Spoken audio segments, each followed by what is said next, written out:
Sir, হযরত আমর ইবনুল আসের যে ইসলাম গ্রহণ, ওনার ইসলাম গ্রহণ সম্পর্কে যদি একটু বলতেন। আলহামদুলিল্লাহি ওয়াসসালাতু ওয়াসসালামু আলা রাসূলিল্লাহ ওয়া বা'দ। রাসূল সাল্লাল্লাহু আলাইহি সাল্লামের একজন বিশিষ্ট সাহাবী আমর ইবনুল আস রাদিয়াল্লাহু তাআলা আনহু। আহ, তার ইসলাম গ্রহণের ঘটনাটা বা বিষয়টা অনেক বড়। সংক্ষেপে যদি আমি বলি যে রাসূল সাল্লাল্লাহু আলাইহি সাল্লামের সময়ে যে মক্কার কাফেরদের অত্যাচারে যে একদল লোক হাবশায় চলে গেছিল হিজরত করার জন্য। তো কুরাইশরা এটা ভালোভাবে নেয়নি, যার জন্য কুরাইশদের মধ্য থেকে একদল প্রতিনিধি তাদেরকে ফিরিয়ে নিয়ে আসার জন্য পাঠালেন। এই প্রতিনিধিদের মধ্যে থেকে আমর ইবনুল আস রাদিয়াল্লাহু তাআলা আনহু তাকে নেতৃত্ব দিয়ে পাঠালেন। তিনি হাবশার তৎকালীন শাসনকর্তা নাজ্জাশী তার কাছে গেলেন, যে তাকে তাদের ফিরিয়ে নিয়ে আসার জন্য প্রস্তাব করলেন। কিন্তু নাজ্জাশী তাদেরকে বললেন যে কেন তাদেরকে ফিরিয়ে দিতে হবে। তখন আমর ইবনুল আস রাদিয়াল্লাহু তাআলা আনহু বললেন যে তারা তাদের বাপদাদাদের ধর্ম পরিত্যাগ করে নতুন ধর্ম গ্রহণ করেছে। তো এই কথাটা আগে থেকে জানতেন নাজ্জাশী। তখন তাকে বললেন যে না, তাকে ফিরিয়ে দেওয়া যাবে না। এই বলে আমর ইবনুল আসকে ফিরিয়ে দিলেন। অতঃপর তিনি ফিরে আসলেন। আসার পরে পরবর্তীতে অনেকগুলো যুদ্ধে, বিশেষ করে বদরের যুদ্ধ, উহুদের যুদ্ধ এবং খন্দকের যুদ্ধেও তিনি অংশগ্রহণ করেছেন মুসলমানদের বিপক্ষে।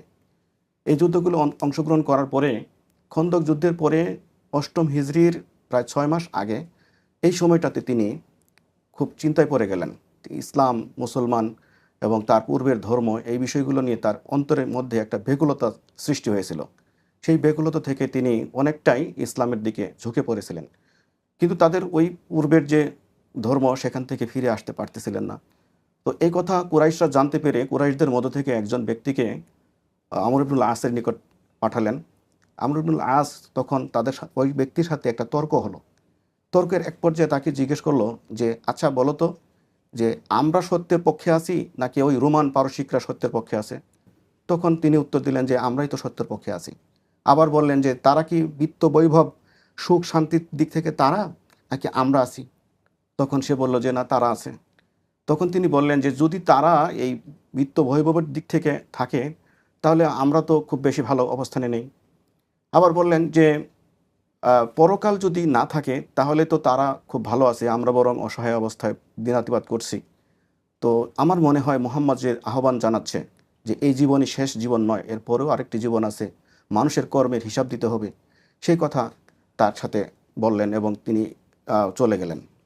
এরপর তিনি হযরত আমর ইবনুল আস রাদিয়াল্লাহু তাআলা আনহু তার গোত্রের লোকদেরকে বললেন যে আমরা এখন চলে যাই নাজ্জাশীর কাছে, এই অর্থে যে যদি মুহাম্মদ এখানে পরাজিত হয় তাহলে তো কোনো সমস্যা নেই, আর যদি না হয় তাহলে আমরা নাজ্জাশীর কাছে নিরাপদ আশ্রয়ে থাকতে পারবো।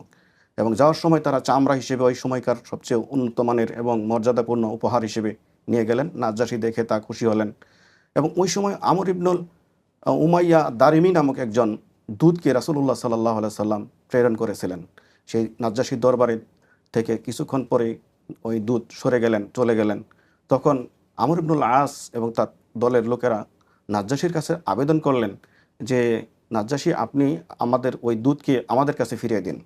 তখন নাজ্জাশী বললেন, আমি কি তাকে ফিরিয়ে দিব যে ওই ব্যক্তির দূত যে ব্যক্তির কাছে নামুসে আকবর অর্থাৎ জিব্রাইলের কথা বলা হয়েছে এসেছে এবং মুসার কাছেও এসেছিল, অর্থাৎ তিনি তো সত্যের পক্ষের লোক, সত্যের পক্ষের সত্যাশ্রয়ী, এমন ব্যক্তির দূতকে আমি হত্যা করতে দিতে পারি না। তখন আমর ইবনুল আস বললেন, আসলে কি তিনি সত্যের মধ্যে আছেন? তখন বললেন হ্যাঁ। তখন আমর ইবনুল আস রাদিয়াল্লাহু তাআলা আনহু বললেন যে তাহলে আমাকে বায়াত করুন, ইসলামের বায়াত। অতঃপর তিনি নাজ্জাশীর কাছে বায়াত নিলেন, কিন্তু এই কথা প্রকাশ করলেন না।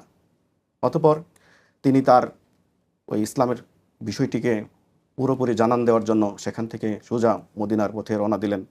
পথিমধ্যে খালিদ ইবনে ওয়ালিদের সাথে দেখা। খালিদ তখনও ইসলাম গ্রহণ করেন নাই, তিনি ইসলাম গ্রহণ করার জন্যই যাচ্ছেন। তাকে জিজ্ঞেস করলাম আপনি কোথায় যাচ্ছেন? তিনি বললেন যে আমি মুহাম্মদের কাছে যাচ্ছি।